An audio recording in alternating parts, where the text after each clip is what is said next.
Well, I would say that the main challenge, currently the main challenge to develop a competitive advantage in the global arena, I would say that it's to develop the mechanisms to assure knowledge transfer across border.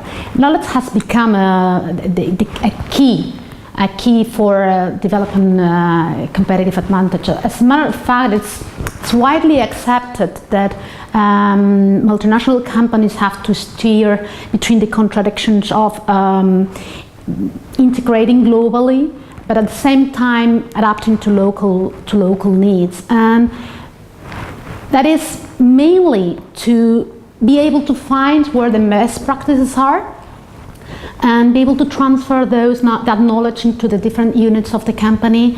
So it's mainly about knowledge transfer. I would say that if we get the used statement of think global, act local, I think that actually it's more about learn locally and act globally. So yeah, I would think that it is very difficult, but knowledge transfer is probably the main source of competitive advantage nowadays, yeah.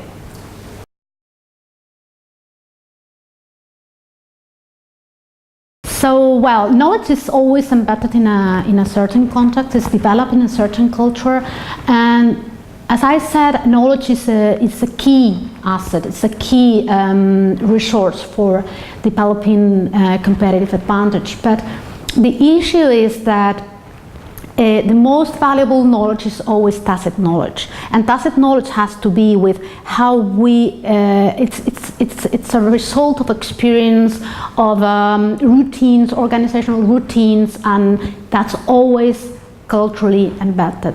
So we cannot transfer knowledge from one unit of the company to another without doing a kind of translation, right? So it always has to be transferred, understanding those cultural differences that are behind. If not, that's not going to make sense in another context. So I would say that, as a matter of fact, knowledge transfer is a cross-cultural management issue.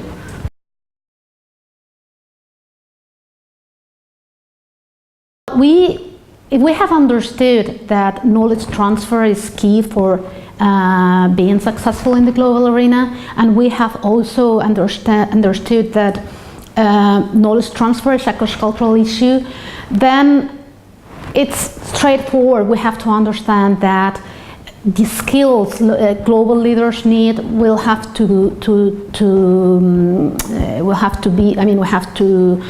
be considered as cross-cultural and intercultural skills. So when we talk about cross-cultural skills, we are now seeing a lot of researchers and papers that talk about cultural intelligence, emotional empathy, things like that.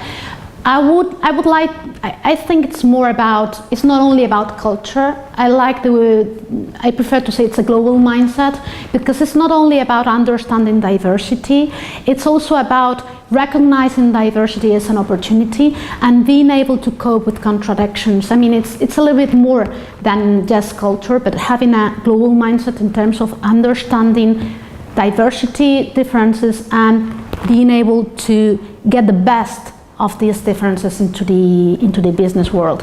I would say it's more about leveraging differences, and that's, I'm afraid, softer skills and cross-cultural skills and intercultural, and being able to communicate effectively in different cultures.